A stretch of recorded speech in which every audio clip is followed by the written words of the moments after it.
I never imagined that after 30 years wearing the uniform, the hardest battle I'd fight would be in my own daughter's living room on a Tuesday afternoon in September.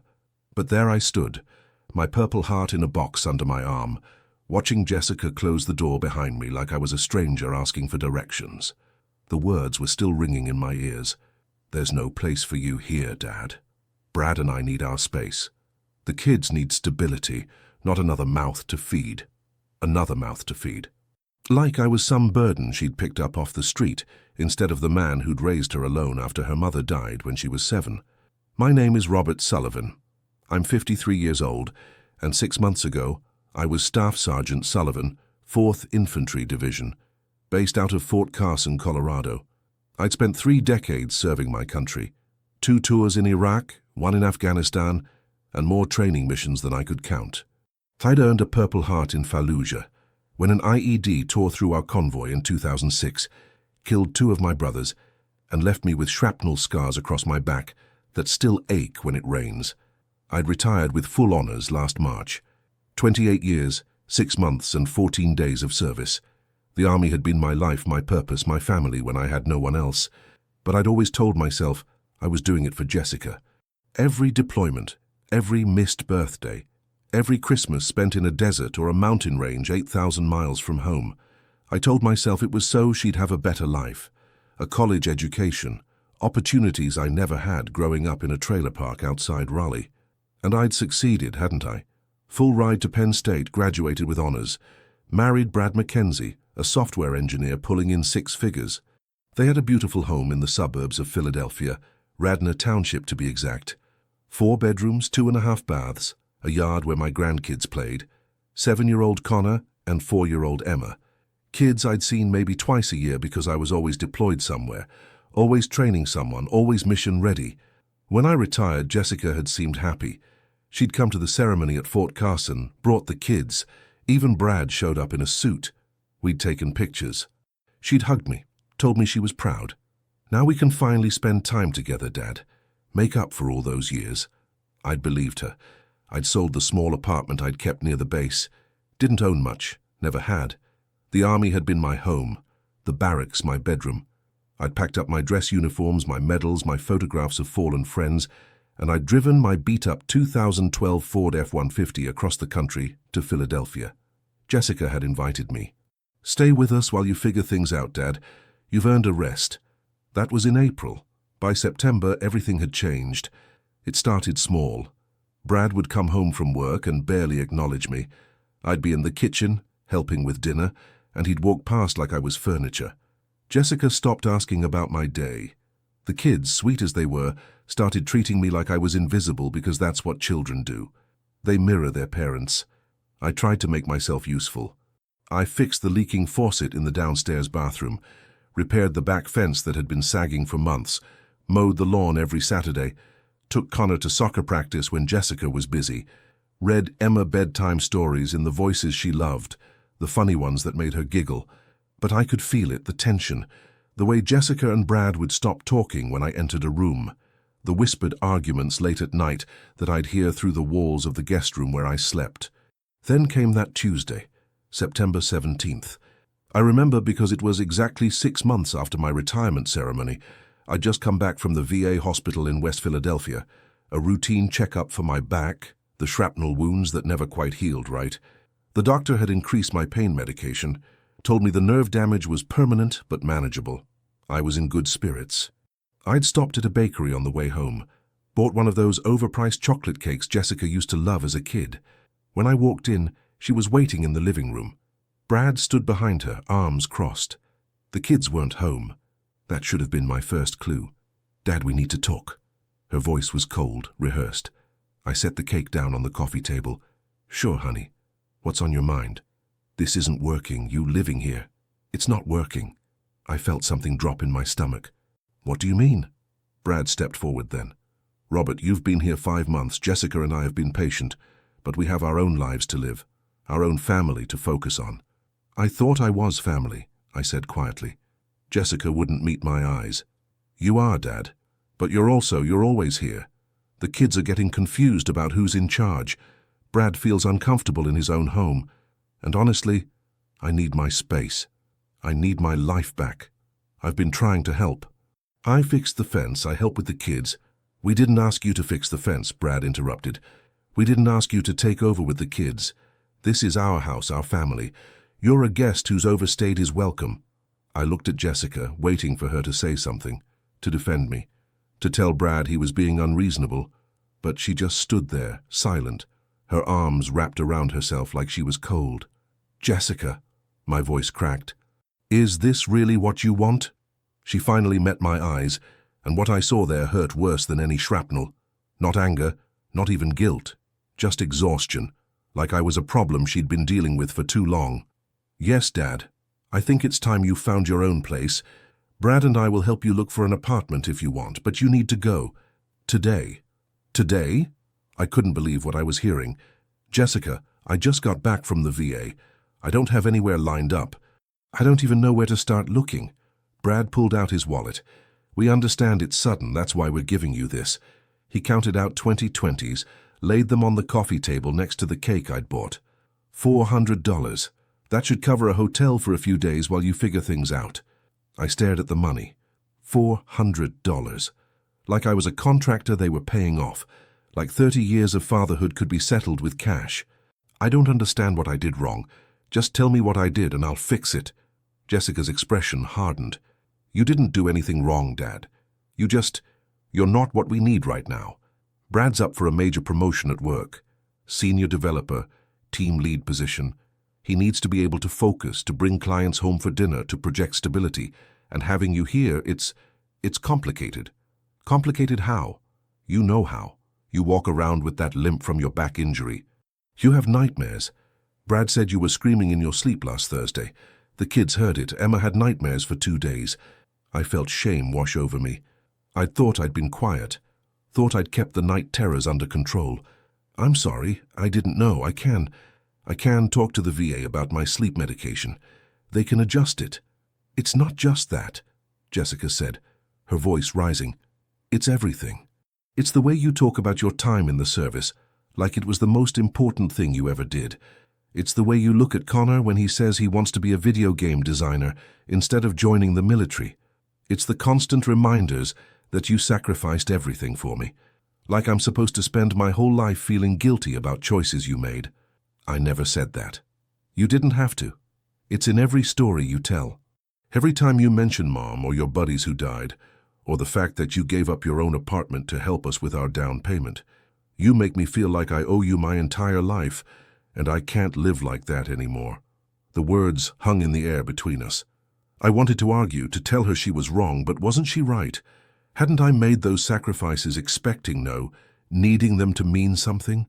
Needing her to appreciate them? I'm sorry, I said quietly. I didn't realize I was doing that. Well, you are, and I need you to stop. I need you to not be here reminding me every day of everything I can never repay. When do you want me to leave? Brad answered before Jessica could. Your things are already packed. They're in the garage. We did it this morning while you were at your appointment. We figured it would be easier this way, less awkward. They'd packed my things, gone through my belongings, my memories, my life, and put them in boxes while I was getting treatment for wounds I'd earned serving my country. The betrayal of it took my breath away. I see. I stood up slowly, my back protesting. Can I at least say goodbye to Connor and Emma? Jessica shook her head. They're at my mum's. We thought it would be easier if they weren't here for this. We'll explain it to them later. What will you tell them? That Grandpa found his own place. That he's happy now, that he'll visit sometime. Will I visit sometime? Jessica looked away. We'll see how things go, maybe after some time passes, maybe once you've got your own life figured out. I picked up the $400 from the table, each bill feeling like a slap in the face. And the cake? What? The chocolate cake. I bought it for you, because I remembered you used to love them. Should I take it with me, or? For the first time, Jessica's expression cracked. Tears filled her eyes. Dad, please don't make this harder. Harder? Jessica, you're throwing me out. On 6 months' notice from when I moved in. After I gave you $80,000 for your down payment. After I helped with Emma's preschool tuition. After I babysat your kids and fixed your house and tried my best to not be a burden. How exactly could I make this harder? You could go quietly, Brad said. You could accept that this is what's best for everyone and just go. I looked at him then, really looked at him. This man who'd never served, never sacrificed, never done anything harder than write code in a climate-controlled office.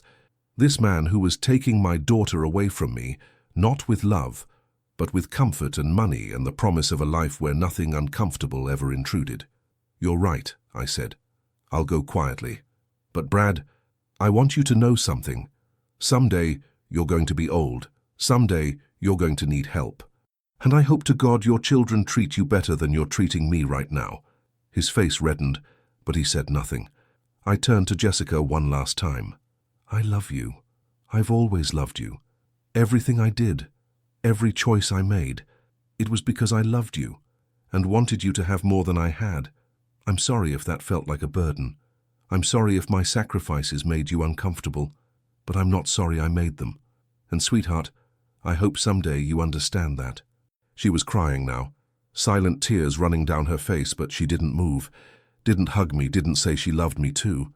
I walked to the garage, loaded my boxes and duffel bags into my truck, and drove away from the house I'd helped buy, from the grandchildren I'd barely known, from the daughter I'd apparently lost years ago without realizing it. I sat in my truck for 10 minutes, trying to process what had just happened. I had $400, a VA pension that wouldn't hit my account for another 2 weeks and nowhere to go. I was 53 years old. I'd survived 3 war zones, and I'd just been dismissed from my daughter's life like I was nothing. I looked at the boxes in my truck bed through the rearview mirror.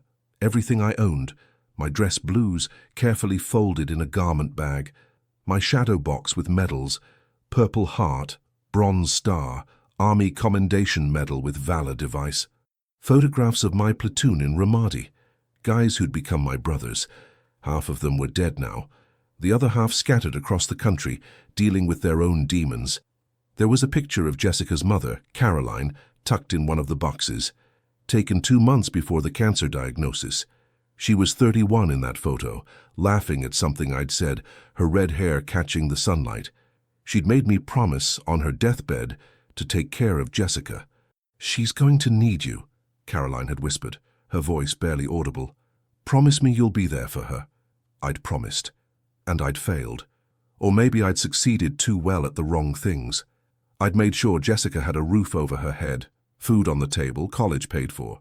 But I hadn't been there for dance recitals, hadn't been there for her high school graduation because I was in Baghdad, hadn't been there when she got married because I was training a new unit at Fort Benning. I'd told myself it was sacrifice. Now I wondered if it was just absence dressed up in patriotic language. I started the engine and drove.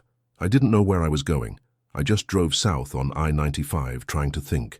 Hotel rooms would eat through that $400 in days. I had maybe $200 in my checking account. My credit card was nearly maxed from helping Jessica with Emma's preschool tuition last month, money I now realized I'd never see repaid. I thought about calling my old army buddy, Mike Jennings. He lived in Virginia Beach, had retired 3 years before me, but the last time we'd talked, he'd been struggling, drinking too much, marriage falling apart. I couldn't add my problems to his. There was the VA. They had programs for homeless veterans. The thought made my stomach turn. I'd served 30 years, led men in combat, earned commendations for valor under fire, and now I was considering homeless shelters. By the time the sun started setting, I found myself in Baltimore. I'd driven 90 miles without really seeing the road. My back was screaming, the pain medication wearing off. I pulled into a rest stop, leaned my head against the steering wheel, and for the first time in 30 years I let myself break down. I cried for Caroline, gone 16 years but still the love of my life. I cried for the time I'd lost with Jessica, chasing a sense of duty that now felt hollow. I cried for my brothers who'd died in the sand, who'd never get the chance to be disappointed by their children because they'd never come home. I cried for the young staff sergeant I'd been, so sure that sacrifice meant something, that service would be honored.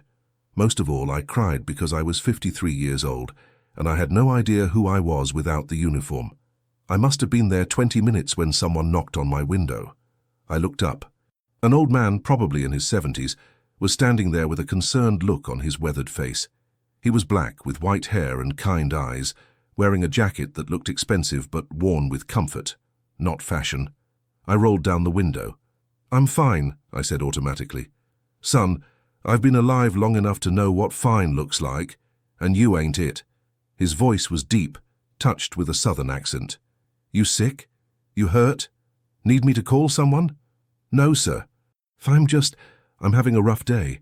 He studied me for a moment, then his eyes dropped to the decal on my truck's back window, the 4th Infantry Division insignia. You're military? Was, retired 6 months ago. How long you serve? 30 years, Staff Sergeant. He nodded slowly.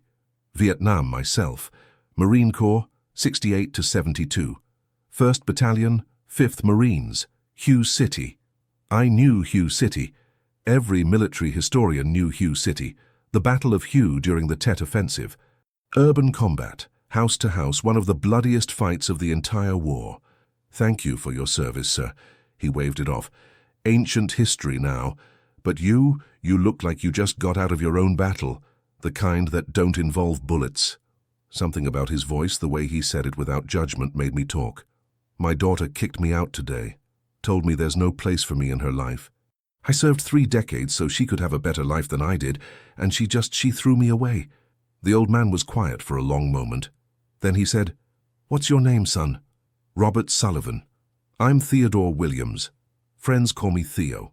And Robert, I'm going to make you an offer that's going to sound strange, but I want you to hear me out. Can you do that?" I didn't know what else to do. "Yes, sir. I live about 30 minutes south of here, just outside Annapolis. Big old house on the water, way too big for one old man. My wife died 3 years ago, cancer.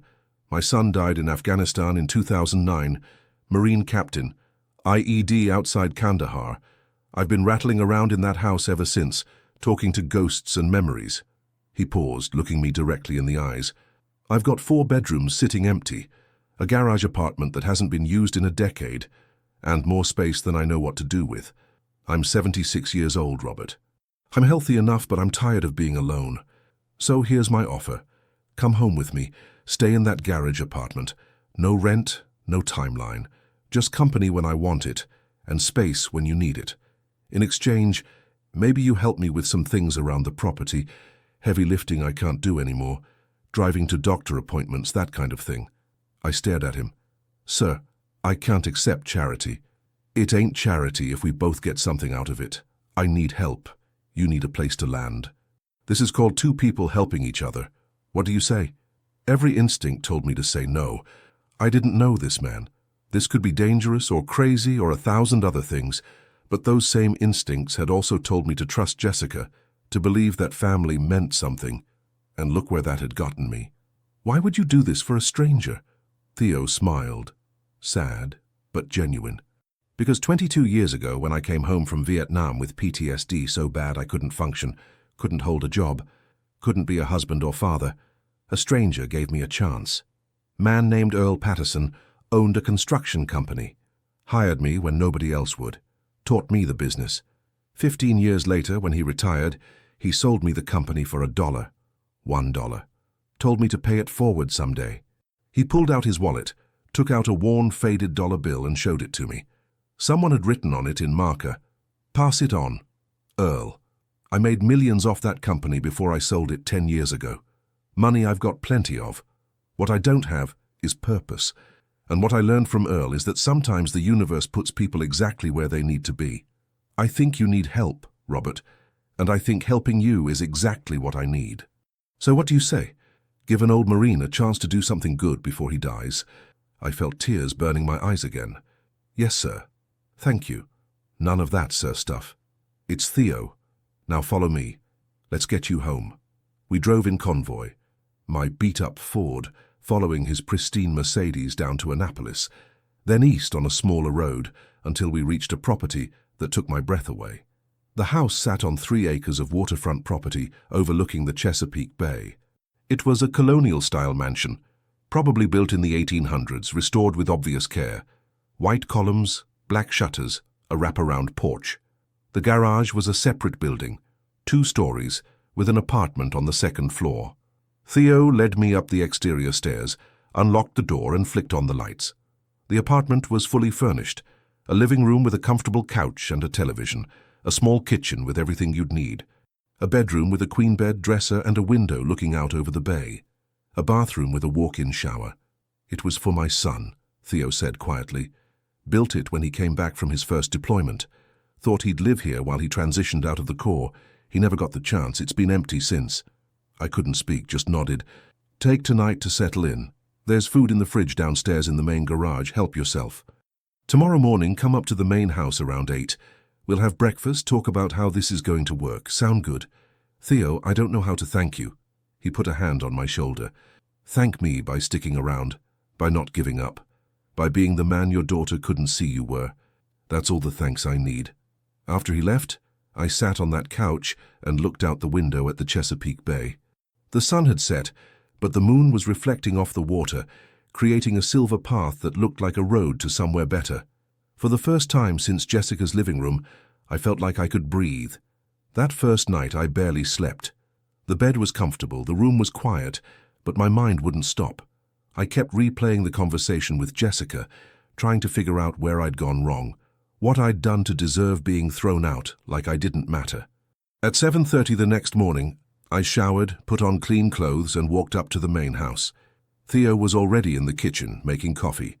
The kitchen was enormous, all marble counters and professional appliances, but it felt warm somehow.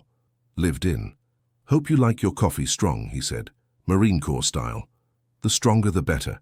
We ate breakfast, scrambled eggs and toast, and Theo laid out what he called the arrangement. I don't want a caretaker. I don't want someone hovering. What I want is a friend, someone to talk to when I feel like talking, someone to share a meal with a few times a week. Beyond that, your time is your own. The apartment is yours, no questions asked. If you want to contribute, there's plenty of projects around here. The dock needs repairs, the boats need maintenance, the house always needs something. But that's optional, not required. Understood? Understood. But Theo, I need to contribute. I need to feel useful. He smiled. I figured you'd say that. You're military. We don't do well sitting idle, so how about this? You help me with the physical stuff I can't do anymore. In exchange, I'll pay you. Not much, just enough to keep your dignity intact. 500 a week. Sound fair? 500 a week was more than fair. It was generous. Combined with my pension, it meant I'd actually have money to save, to rebuild with. More than fair. Good. Then let's start with the dock. Damn thing's been listing to one side for months. We spent that day working on the dock. Theo supervised, told stories about building it with his son 20 years ago. I did the heavy lifting, the hammering, the sawing. My back ached, but it was a good ache, the kind that came from doing something productive. Over dinner that night, grilled fish that Theo had caught himself earlier that week, he asked me about Jessica. Tell me about your daughter. What happened there? I'd been avoiding thinking about it all day, but now it came flooding back. I told him everything. About raising her alone after my wife died, about the deployments I'd missed her childhood for, about believing we'd finally have time together now that I was retired, about the cold dismissal in her living room. Theo listened without interrupting. When I finished, he sat back in his chair. My son used to tell me about the guys he served with, the ones who'd deploy again and again, year after year. He said a lot of them did it because they felt more at home in the war than they did back in the world. You think that might have been you? I thought about it. Maybe. I never thought of it that way. I always told myself I was doing it for Jessica. But doing it for someone ain't the same as being there for someone. Am I wrong? The words stung, but they were true. No, you're not wrong. I'm not saying you're a bad father, Robert. You sacrificed more than most people ever will, but sometimes sacrifice ain't what the other person needs. Sometimes they just need you present, and you can't change that now. What's done is done, but you can decide what you do next. What should I do? Live your life. Build something for yourself, not for her. Be the man you want to be, not the man you think she needs you to be. And maybe someday she'll come around.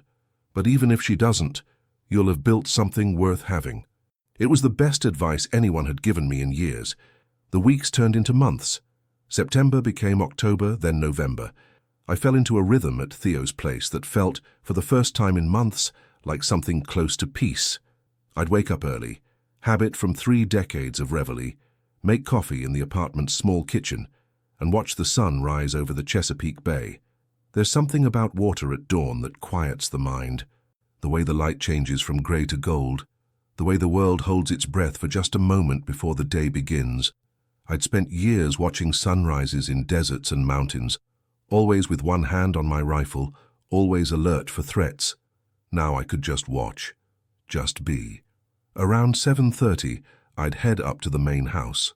Theo was usually already awake, sitting on the back porch with his own coffee, face turned toward the water, like he could see it through memory alone. "Morning, Robert," he'd say, always knowing it was me by the sound of my footsteps on the gravel path. "Coffee's fresh. Janet made cinnamon rolls." Janet was Theo's housekeeper, a woman in her 60s who'd been with him since before his wife died. She had that particular brand of no-nonsense kindness that certain women develop, the kind that shows love through food and clean laundry and knowing when to leave people alone with their thoughts. We'd eat breakfast together, Theo and I, sometimes talking about nothing, sometimes diving deep into subjects that mattered. He told me about Vietnam in ways I'd never heard anyone talk about war before. Not the glory or the horror, though there was plenty of both, but the in-between. The boredom, the brotherhood, the way you could be terrified and bored at the same time, the way you learned to sleep anywhere, eat anything, and how coming home was sometimes harder than being there. "People thank you for your service," he said one morning in late September. "And they mean well, they do. But they don't want to know what that service cost. They don't want to hear about the nightmares, or the way loud noises make you flinch, or the fact that you can't walk through a crowd without marking exits and scanning for threats. They want the sanitized version, the hero who came home and adjusted perfectly." "You didn't adjust perfectly?" He laughed, but it was bitter. "I came home from Vietnam in 1972 with a chest full of medals and a head full of ghosts. Couldn't hold a job. Couldn't sleep through the night. My wife, God bless her, she stuck with me, but I put her through hell. Drinking, rage, disappearing for days at a time because I couldn't stand being in my own skin. It took me 15 years to get help, Robert. 15 years. And by then I'd wasted so much time being angry. What changed? I had a son, Michael. Held him for the first time when he was 3 days old, and I looked at this tiny, perfect thing, and I thought I can't be this person anymore. Can't be the angry drunk who's going to traumatize his kid the way I was traumatized. So I got sober. Started therapy at the VA, took medication, did the work. Did it help? Eventually. But Robert, here's the thing nobody tells you. Getting better doesn't mean forgetting. It doesn't mean the ghosts go away. It means you learn to live with them. You learn to carry what you carry without letting it crush you. And that's hard. It's hard every single day, but it's worth it. We worked on his memoirs every morning. I'd set up my laptop at the big oak desk in his study, and Theo would sit in the leather chair by the window talking, sometimes for hours. He had an incredible memory for details, could describe the smell of monsoon rains in Vietnam, the exact shade of red the clay mud turned, the sound mortars made when they were incoming versus outgoing. But what he really wanted to talk about was Michael. "Tell me about your son," I said one October morning. "Start from the beginning." Theo's face transformed when he talked about Michael. Years seemed to fall away. He was born on March 14th, 1975. Spring baby. Elena had a hard delivery, 32 hours of labor. I thought I was going to lose them both. But then the doctor handed me this screaming, wrinkled, absolutely beautiful little boy, and I knew my whole life had changed. He wanted to be a Marine. From the time he was 5 years old, I didn't push it, didn't talk about the Corps much at home because I didn't want to glorify it. But he'd see me in my dress blues for events, see my buddies from the unit when they'd visit, and something about it called to him. By the time he was in high school, I knew there was no talking him out of it. He was going to serve. How did that make you feel? Theo was quiet for a long moment. Terrified, proud, guilty, all at once. I knew what war did to people, what it had done to me, and I was sending my son into it. But I also knew you can't protect your kids from their own choices. You can guide them, advise them, but at the end of the day they have to live their own lives. Did he see combat? 3 tours, Afghanistan, all of them. First one was in 2004, right after he made captain. He was running a company, 140 Marines responsible for clearing the Helmand province. Lost 11 men on that tour. 11. He came home different after that. Quieter. Older somehow. But he went back. He did. Twice more. Said his guys needed him, said he couldn't send them into danger with someone who didn't know them, didn't care about them. So he kept volunteering. And I understood that. I hated it, but I understood it. Were you there when they told you? Theo's voice became very soft. June 3rd, 2009, 6:47 in the evening. I remember the exact time because I was sitting on that porch you like, watching the bay, when the chaplain and the notification officer pulled up. You know how you know, Robert? Before they even get out of the car? I saw that Escalade with government plates, saw the Marine in dress blues, and I just knew. I'm sorry. Elena fell apart, complete breakdown, screaming, denying, trying to bargain with God. But me, I went numb. Like my soul left my body and I was watching everything from somewhere else. Helped Elena into the house, talked to the chaplain, made the necessary calls, did everything you're supposed to do. And then 3 days later, I locked myself in my workshop and didn't come out for a week. I didn't say anything. Couldn't. Just let him talk. Elena never recovered. Oh, she functioned. Got out of bed, went through the motions. But the light in her was gone. Michael had been everything to her. Our only child. She'd poured her whole heart into being his mother. And when he died, it was like someone hollowed her out. 3 years later, the cancer diagnosis almost felt like a relief. Like her body was finally catching up to what her heart had known all along. She was ready to go, ready to be with Michael again. And you? I stayed angry. At God, at the Marines, at the Taliban, at Michael for being so damn brave, at myself for being proud of him. Stayed angry for years. Threw myself into work because it was the only thing that didn't hurt. Made millions, bought this house, filled it with expensive things, and none of it mattered. None of it brought them back. What changed? Theo turned his face toward me, those clouded eyes somehow seeing right through me. I don't know if anything changed, Robert, or maybe I just got tired. You can only be angry for so long before it exhausts you. Before you realize you're choosing to stay stuck in the past, instead of honoring the people you lost by living well in the present. We spent afternoons working on the property. The dock did need repairs, significant ones. Several boards were rotted through. The support posts needed reinforcing. The whole structure listed to starboard like a sinking ship. I threw myself into the work. There was something meditative about it. Measuring, cutting, hammering, creating something solid and real. Theo would supervise, sitting in a lawn chair, offering suggestions. That post needs another 2 inches deeper.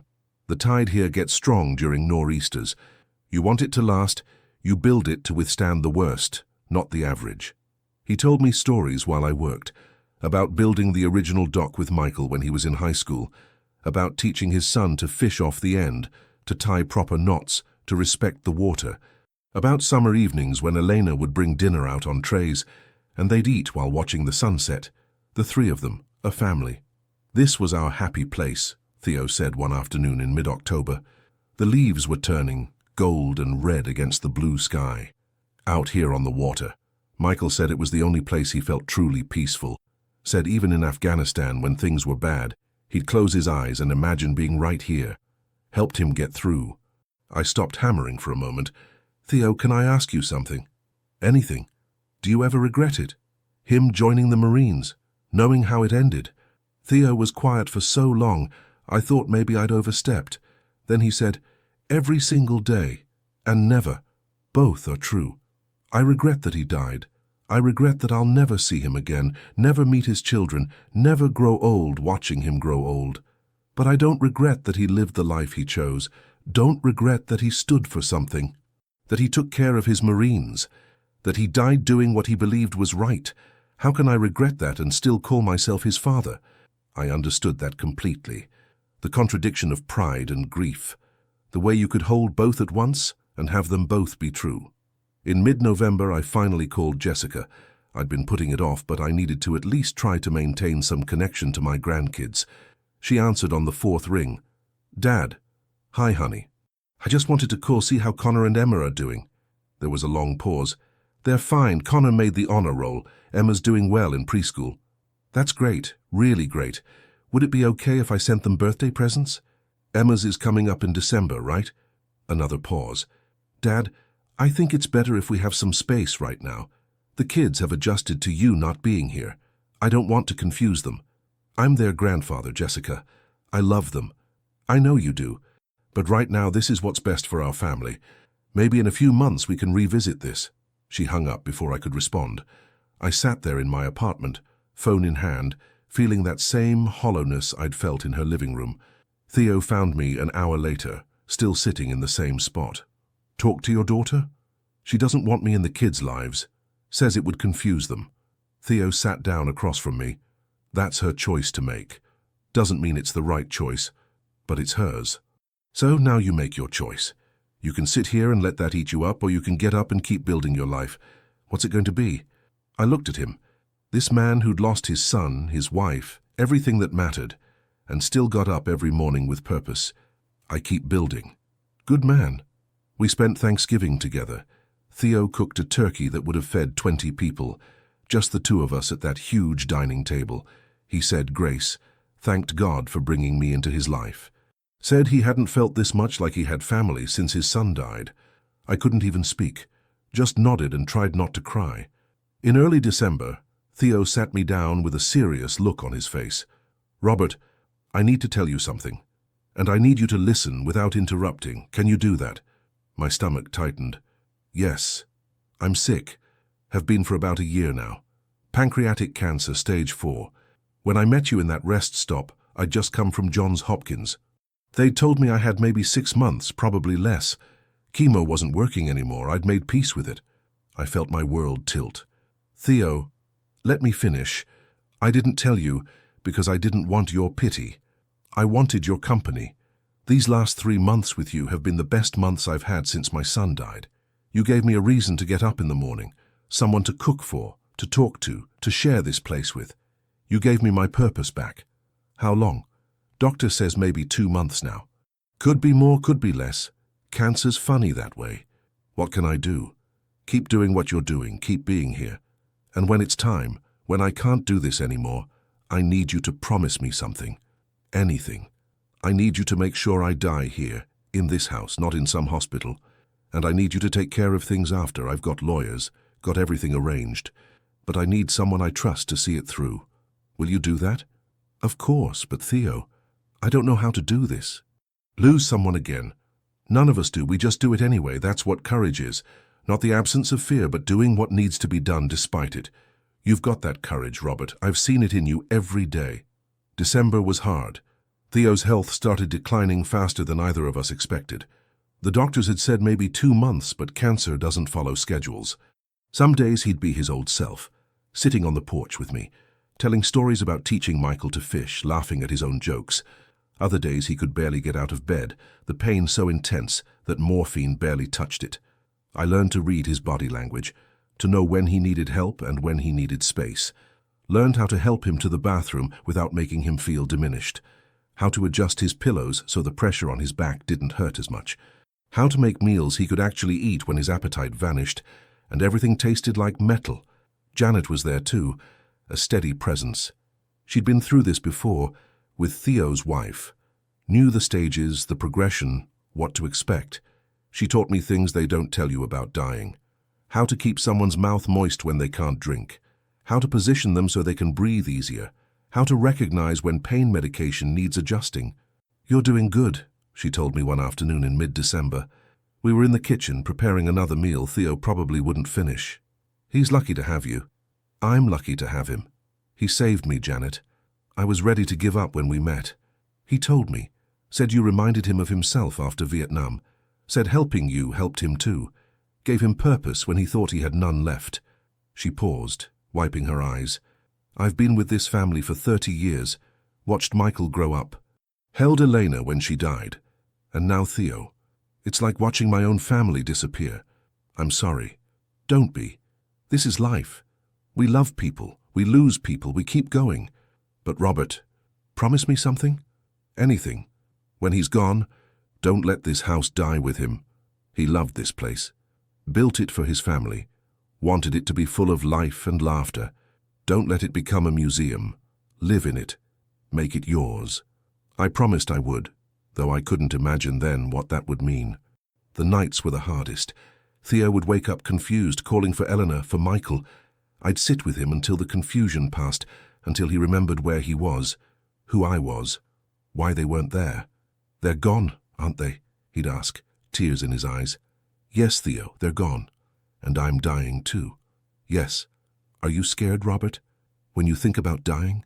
I thought about it, about all the times I should have died in Iraq, in Afghanistan. The IED that killed 2 of my brothers, but somehow left me breathing. The firefight in Ramadi where a bullet missed my head by inches. All the near misses that felt like borrowed time. Sometimes. Mostly I'm scared of dying alone, of not mattering. You matter. You matter to me. And you won't die alone. That's not how this works. How what works? Love. Once you love someone, really love them, you're never alone again. They live in you. Helene has been gone 3 years, but I talk to her every day, feel her presence, same with Michael. They're not gone, Robert. They're just somewhere else. And I'll be somewhere else soon, too, but I'll still be with you. In this house. In the lessons I taught you. In the stories you'll tell about the old Marine who picked you up when you were broken. That's how we live on. On December 28th, Theo asked me to call his lawyer. His voice was weak, his breathing labored, but his mind was sharp. He knew he was running out of time. Frederick Dunham arrived the next morning, a distinguished man in his 60s with kind eyes and a calm demeanor. He'd known Theo for 4 decades, had handled all his legal affairs. "Robert," Theo said, his voice barely above a whisper, "I'm changing my will. I want you to hear this, want you to know what I'm doing and why. No surprises. Theo, you don't have to." "Yes, I do." Frederick read him the changes. Mr. Dunham pulled out documents, adjusted his reading glasses. "Theodore Williams, being of sound mind and body, hereby bequeaths the following to the Michael Williams Memorial Scholarship Fund, $2 million, to provide full scholarships for children of fallen military service members. To the Wounded Warrior Project, $1 million. To Johns Hopkins Pancreatic Cancer Research, $1 million in memory of Eleanor Williams. To Janet Morrison, longtime friend and caretaker, a trust of $500,000 and lifetime residence in the property's guest cottage if desired." He paused, looked at me. "And to Robert Andrew Sullivan, United States Army retired, the remainder of the estate, including the Annapolis property and all structures thereon, investment accounts currently valued at approximately $7.3 million. The Lady Elena and all maritime equipment, personal effects and all other assets not otherwise specified. Total estate value approximately $12 million. I couldn't breathe, couldn't process it. "Theo, no, it's too much, I can't." "You can. You will. Robert, listen to me." He reached for my hand, his grip weak but insistent. "This isn't charity. It's not payment. It's trust. I'm trusting you with everything I built, everything Elena and I created together, everything Michael would have inherited if he'd lived. And I know in my bones that you'll use it right. You'll make it mean something. But why me? We've only known each other 3 months. Sometimes 3 months is enough. I've spent 76 years learning to judge character. You're a good man, Robert. You've proven that every single day. When I offered you a place to stay, you didn't ask what was in it for you. You didn't calculate the value. You just showed up and did the work. You took care of me when I got sick.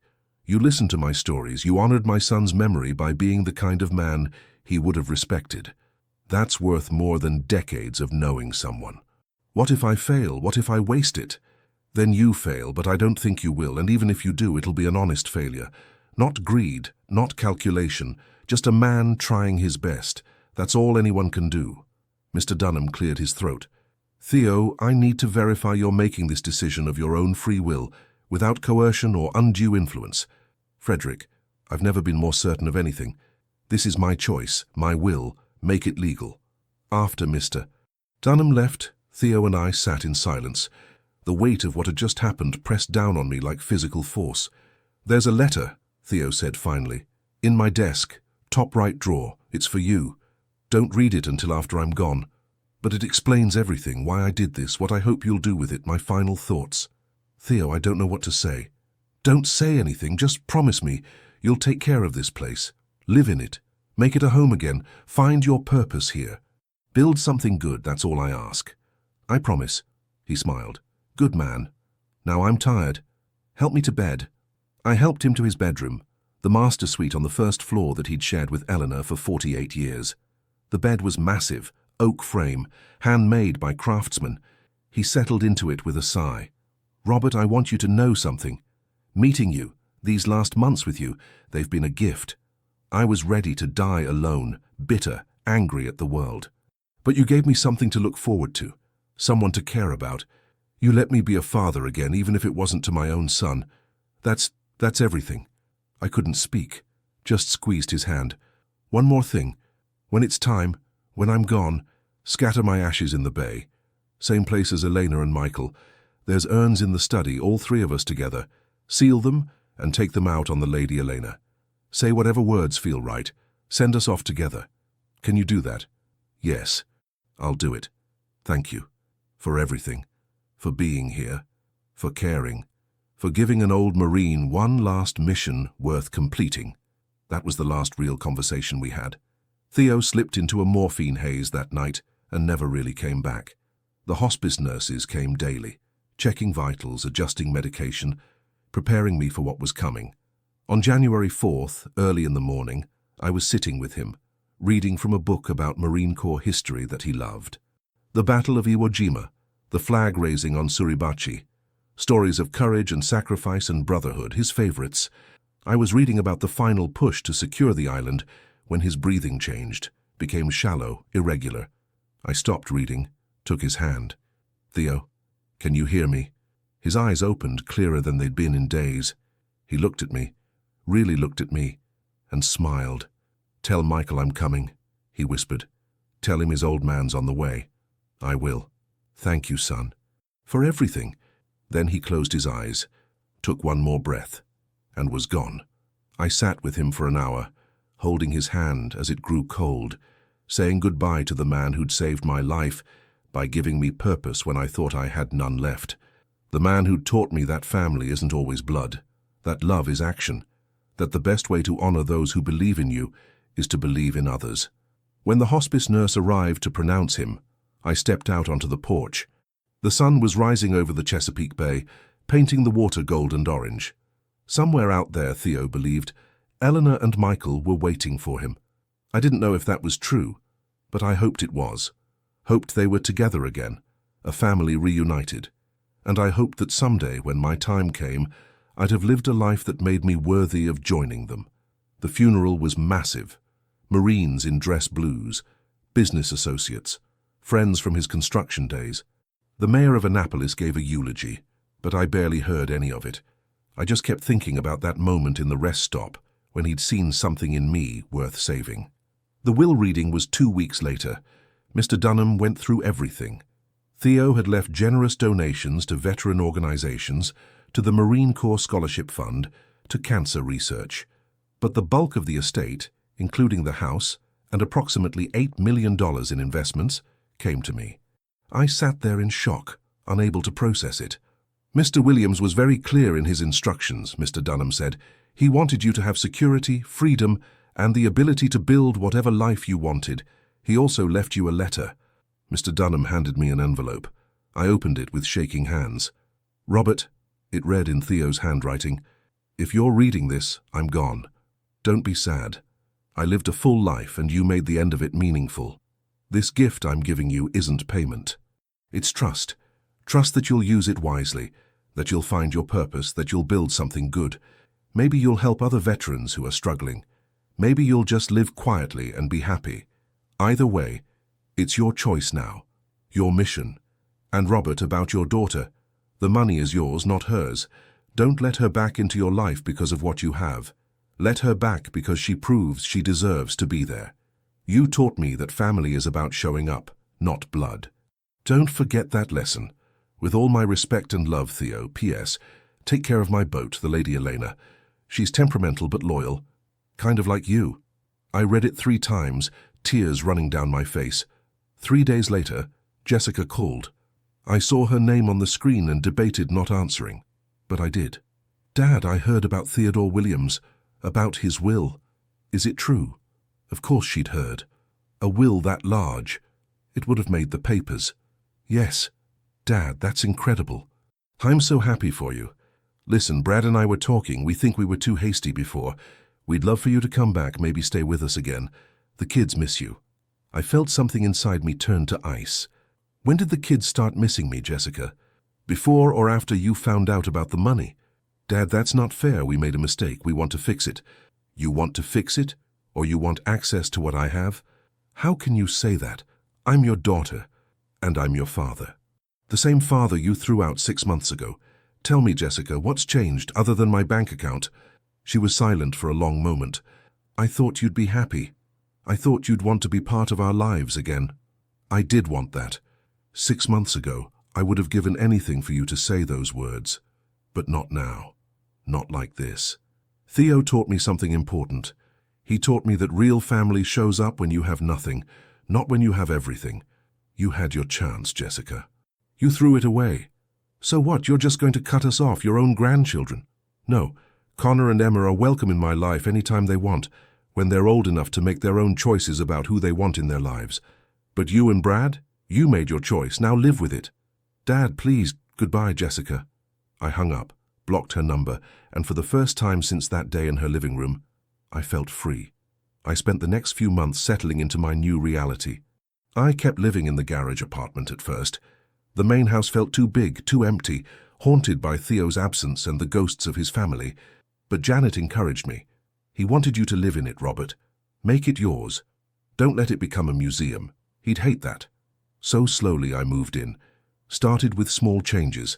I brought my things into the master bedroom on the second floor, the one with views of the bay. Put up photographs of Caroline, of Jessica as a child, of my platoon from Iraq. Made one bedroom into a home office for the foundation work. Turned another into my workshop, where I could build furniture and work with my hands. The main floor I left mostly as Theo had it. His study, his books, his leather chair by the window. The dining room where we'd shared so many meals. The conservatory where we'd sit and talk. These were sacred spaces, and changing them felt like betrayal. I established the foundation in early March, almost a year after my retirement. The Williams Foundation for Transitioning Veterans. Our mission was simple: help veterans find their footing when they leave the service. Temporary housing, job training, counseling referrals, financial planning. Everything I'd needed and didn't have when Jessica kicked me out. We started small. I converted 2 of the upstairs bedrooms into temporary housing. Veterans could stay for up to 3 months while they got situated. We'd help them find jobs, apartments, connect them with VA benefits they didn't know existed. I hired a social worker, a former Navy corpsman named David Martinez, who understood the transition challenges firsthand. Our first resident was a Marine, 26 years old, 4 tours in Afghanistan. Marcus Reynolds.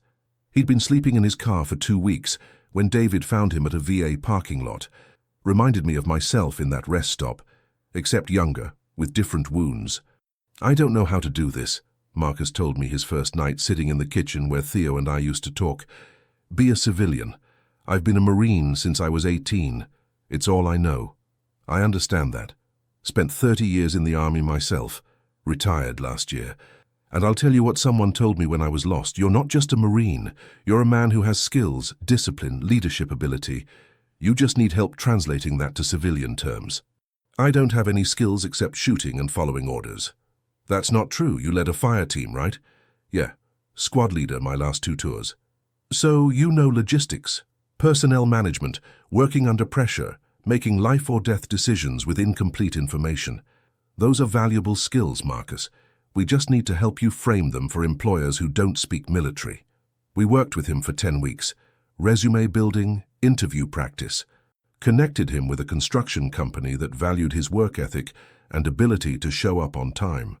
By May, he'd moved into his own apartment, had a steady job, was starting to build a civilian life. Thank you, he said the day he moved out. You saved my life, Mr. Sullivan. Call me Robert, and I didn't save it. Just helped you see it was worth saving. Now pay it forward. When you see another veteran struggling, help them. That's how this works. By June, we'd helped 12 veterans. By September, 37. Word spread through VA hospitals, veteran groups, online forums.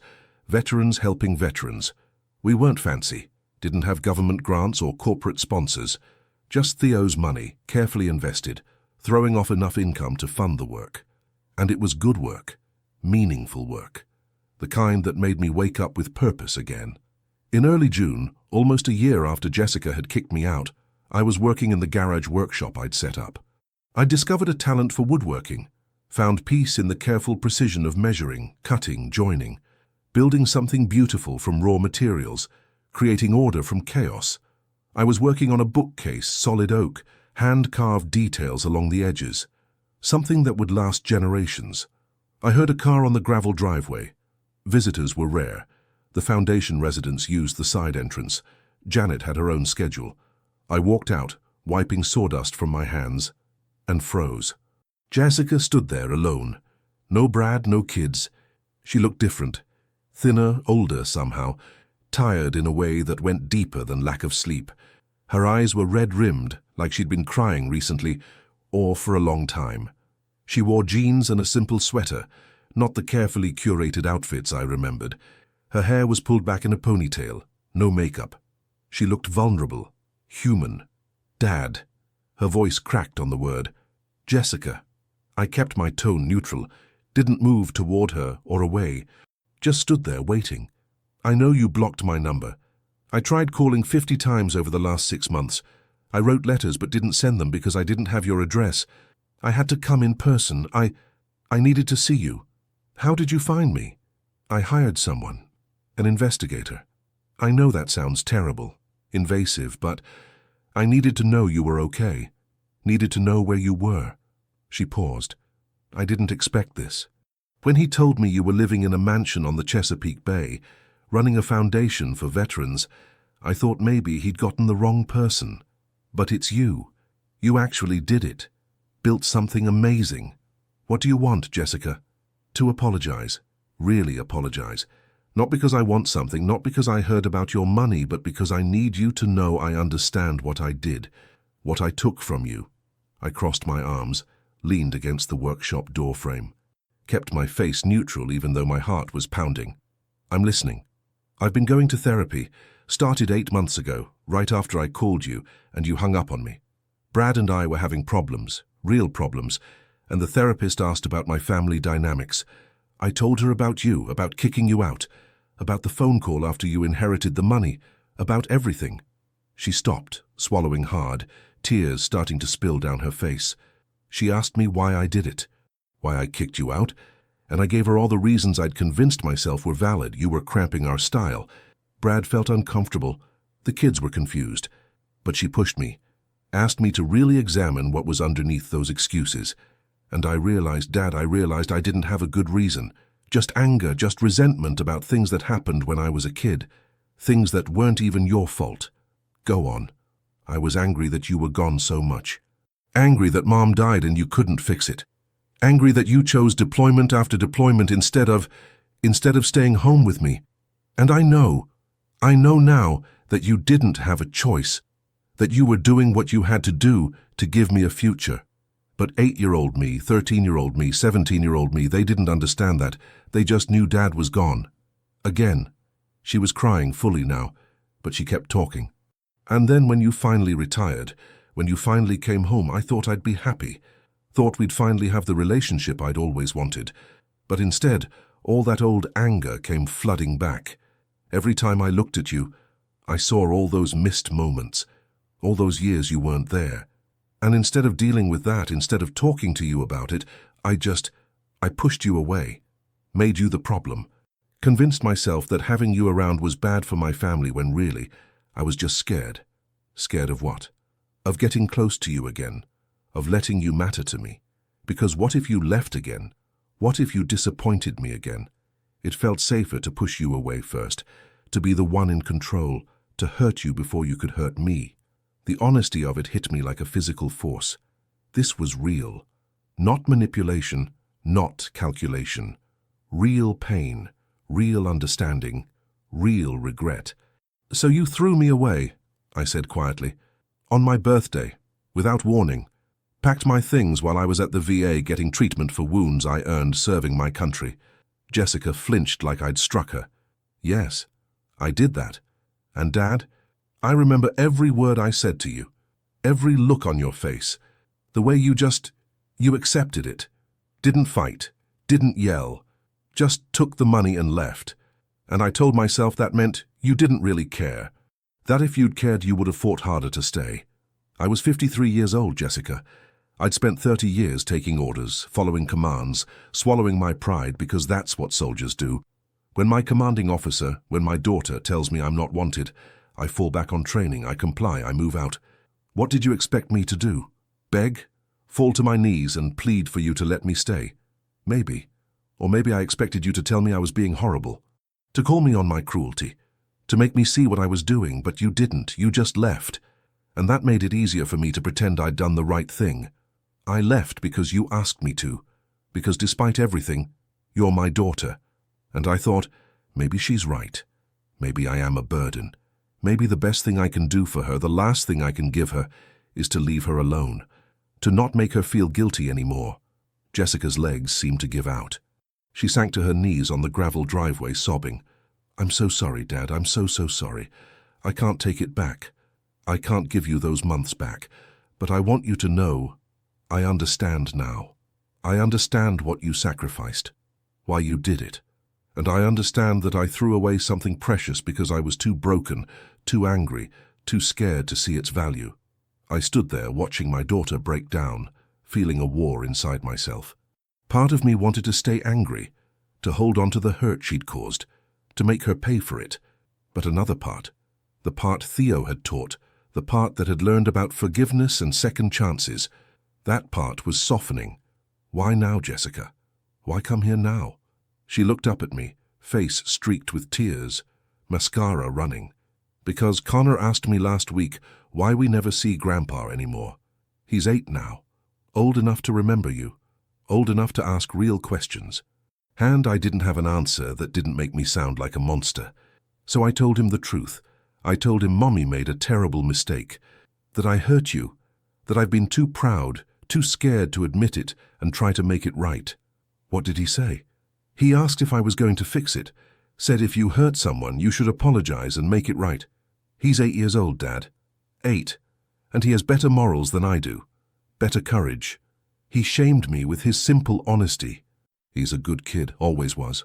He got that from you. Not from me or Brad, from you, from the time you spent with him, from the stories you told him about honor and duty and doing the right thing even when it's hard. You planted those seeds, and they grew, and I almost threw that away, almost deprived him of his grandfather because of my own damaged issues.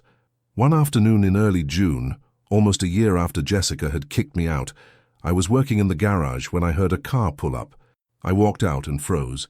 Jessica stood there, no Brad, no kids. She looked older somehow, tired. Dad, I know you blocked my number. I had to come in person. What do you want, Jessica? To apologize. Really apologize. Not because I want something, but because I need you to know I understand what I did. I crossed my arms. I'm listening. I've been going to therapy, started a few months ago. Brad and I were having problems, and the therapist asked about my family. I told her about you, about kicking you out. She asked me why.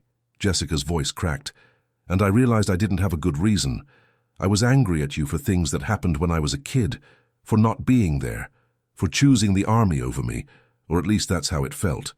And when you finally were there, when you retired and came to stay with us, it brought up all that anger I'd never dealt with. So you punished me for it. Yes. And that was wrong. It was cruel and unfair, and Dad, I'm so sorry. I can't take it back. I can't give you those months back. But I want you to know I understand now.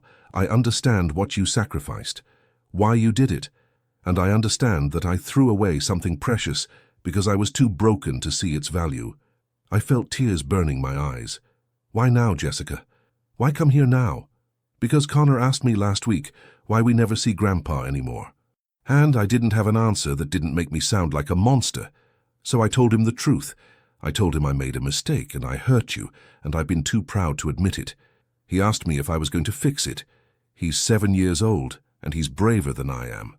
What did you tell him? I told him I was going to try. We stood there for a long moment. The wind off the bay was warm, carrying the smell of salt water. I'm not ready to forgive you yet, I said finally. Maybe someday, but not yet. I understand. I don't expect you to. I just wanted you to know I'm sorry. And if you ever want to see Connor and Emma, they'd love to see you. No strings attached, No expectations, just if you want. I'd like that. Maybe in a few weeks, give me some time. She nodded. Okay. Thank you, Dad, for listening, for not slamming the door in my face. I learned from a good man that everyone deserves a chance, even when they don't think they do. But Jessica, this isn't a second chance, this is a starting point. If we rebuild anything, it'll be from scratch and it'll take time. I know. I'll wait as long as it takes. She left. I stood there watching her car disappear down the road, feeling something I hadn't felt in a year. Not hope exactly, more like possibility. Connor and Emma did visit 3 weeks later. Jessica dropped them off for an afternoon, then left.